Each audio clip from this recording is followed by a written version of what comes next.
जय यीशु, जय यीशु। प्रभु यीशु मसीह के महान पवित्र और जीवित नाम से आप सबको जय यीशु, जय मसीह की। प्रभु का धन्यवाद हो, उसकी महिमा महान है। आइए हम सब मिलकर एक वचन को पढ़ेंगे और मैं पढ़ रहा हूँ लूका की पुस्तक, उसका 9वां अध्याय और उसके 57 पद से। जब वे मार्ग में जा रहे थे तो किसी ने उससे यानी प्रभु यीशु मसीह से कहा, जहां जहां तू जाएगा मैं तेरे पीछे हो लूंगा। यीशु ने उससे कहा, लोमड़ियों के भट्ट और आकाश के पक्षियों के बसेरे होते हैं, पर मनुष्य के पुत्र को सिर धरने की भी जगह नहीं। उसने दूसरे से कहा, मेरे पीछे हो ले। उसने कहा, हे प्रभु, मुझे पहले जाने दे कि मैं अपने पिता को गाड़ दूं। उसने उससे कहा, मरे हुओं को अपने मुर्दे गाड़ने दे, पर तू जाकर परमेश्वर के राज्य की कथा सुना। एक और ने भी कहा, हे प्रभु, मैं तेरे पीछे हो लूंगा, पर पहले मुझे जाने दे कि मैं अपने घर के लोगों से विदा ले आऊं। यीशु ने उससे कहा, जो कोई अपना हाथ हल पर रखकर पीछे देखता है वह परमेश्वर के राज्य के योग्य नहीं है। प्रभु अपने वचन के पढ़े जाने पर और सुने जाने पर आशीष दे। इस वचन के इस भाग में प्रभु यीशु मसीह बात कर रहे हैं कि चेला बनने का मूल्य क्या है। बहुत से बार हम प्रभु यीशु मसीह के पास आते हैं अपनी प्रार्थना के निवेदन को लेकर के, कई बार चंगाई को लेकर के हम आते हैं कि हम प्रभु हमें चंगा कर दे, कई बार हमारी समस्या को ठीक कर दे, हमें बीमारी से छुटकारा दे दे, कर्ज से छुटकारा दे दे, और तमाम हम अपनी प्रार्थना के निवेदनों को लेकर के आते हैं और हमारी प्रार्थनाओं का उत्तर भी मिल जाता है। परंतु यहाँ पर एक और बात प्रभु यीशु मसीह कह रहे हैं और वो बात है चेला बनने की। चेला बनना कोई साधारण काम नहीं है, चेला बनना एक आसान काम नहीं है। चेला बनने के लिए एक मूल्य होता है। और यहाँ पर हम देखें कि किस तरह से अलग अलग लोग प्रभु यीशु मसीह के पास आए हैं और उनके पीछे प्रभु यीशु मसीह के पीछे चलना शुरू किया है। और एक पहला कहने लगा कि जहां जहां तू जाएगा मैं तेरे पीछे हो लूंगा। और प्रभु यीशु मसीह जवाब देते हैं और कहते हैं, लोमड़ियों के भट्ट और आकाश के पक्षियों के बसेरे होते हैं, पर मनुष्य के पुत्र को सिर धरने की भी जगह नहीं। क्या उद्देश्य था इस व्यक्ति का यह प्रश्न पूछने का कि प्रभु मैं तेरे पीछे आऊंगा, और प्रभु का इस उत्तर देने का कि मेरे पास सिर धरने की भी जगह नहीं है। शायद उसका उद्देश्य कुछ पाना था, शायद मुझे कुछ मिल जाएगा, एक लालच। वो पीछे तो चलना चाहता है परंतु कुछ पाने की आशा से। परंतु प्रभु कह रहे हैं कि मेरे पास घर नहीं है जो मैं तुम्हें दे सकूं। हाँ, ये सच है कि जब हम प्रभु के पास आते हैं तो जो कुछ हमारी जरूरत होती है और उससे बढ़कर परमेश्वर ने हमें देने का वायदा किया है, परंतु क्या उसका उद्देश्य प्रभु के प्रति हमारा प्रेम है या उसका उद्देश्य कुछ पाने की आशा या कोई लालच है? ये हमें अपने हृदय को जांच करने की आवश्यकता है।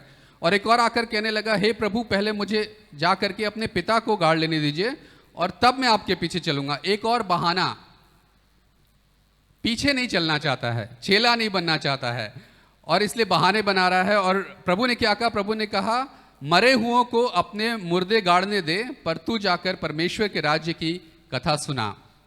और यहूदी रीति के अनुसार जब कोई किसी घर में मृत्यु हो जाती थी तो 7 दिन तक कोई वो व्यक्ति अपने घर से बाहर नहीं निकलता था, क्योंकि उसको अशुद्ध माना जाता था उस समय में।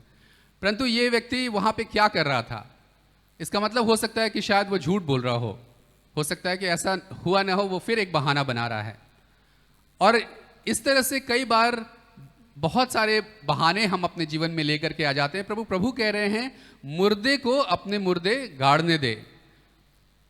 और यहां पे इसका मतलब यह भी हो सकता है कि जो आत्मिक रूप से मुर्दे हैं, जो वचन को सुनने के लिए तैयार नहीं हैं, जो सुनते सुनते सुन्न हो गए हैं। ऐसे भी बहुत सारे लोग हैं जिनको वचन तो बहुत आयत से मिल रहा है, मगर वो सुनते सुनते अब उसको इग्नोर करने लगे हैं, अब वो सुन्न हो चुके हैं, अब आत्मिक रूप से वो मुर्दे हो चुके हैं। और परमेश्वर कह रहे, इनके चक्कर में मत पड़िए, औरों के चक्कर में मत पड़िए।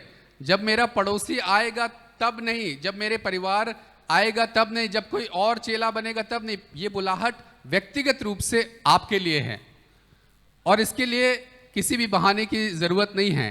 प्रभु यीशु मसीह को का चेला बनने के लिए एक मूल्य है और वो मूल्य हो सकता है कि लोग आपके साथ खड़े ना हो सकता है कि परिस्थिति आपके विरोध में हो जाए, परंतु प्रभु कहने लगे कि मुर्दों को अपने मुर्दे गाड़ने दे, तू जाकर राज्य की कथा सुना। और उसके बाद एक और व्यक्ति आता है और कहने लगता है पहले मैं अपने घर के लोगों को विदा करके आऊं। और फिर प्रभु ने कहा जो अपना हाथ हल पर रख कर पीछे देखता है वो परमेश्वर के राज्य के योग्य नहीं। और यहाँ पर विदा लेने के लिए जा रहा है वो, जबकि प्रभु का एक कमांड है, परमेश्वर की आज्ञा है कि मेरे पीछे हो ले। बड़े सोचने वाली बात है कि स्वर्ग का परमेश्वर आपसे कह रहा हो मेरे पीछे हो ले, और आप कह रहे नहीं थोड़ा सा रुक जाइए, अभी पहले ये वाला काम है, अभी पहले हमें अपना खेत ठीक करना है, पहले अपना खलिहान ठीक करना है, पहले बेटी की शादी करानी है, पहले ये करूँगा उसके बाद तेरे पीछे होऊंगा। मगर परमेश्वर आपके सामने एक चुनौती को रख रहे हैं और वो ये है कि क्या तू मेरे पीछे अभी होगा, क्या तू उस मूल्य को चुकाने के लिए तैयार है। परमेश्वर की बुलाहट समुद्र के समान है। बहुत सारे आप लोगों ने देखा होगा कि समुद्र कितना बड़ा होता है, कितना विशालकाय होता है, और बहुत सारे ऐसे लोग होते हैं जो समुद्र के पास जाते हैं और सिर्फ उसके किनारे किनारे पर खेलते हैं, छोटे छोटे गड्ढे बना लेते हैं या जो बालू होता है उससे खेलते रहते हैं।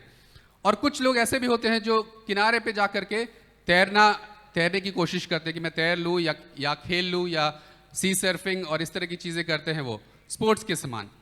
मगर कुछ ऐसे भी लोग होते हैं जो कि और गहराई में जाते हैं।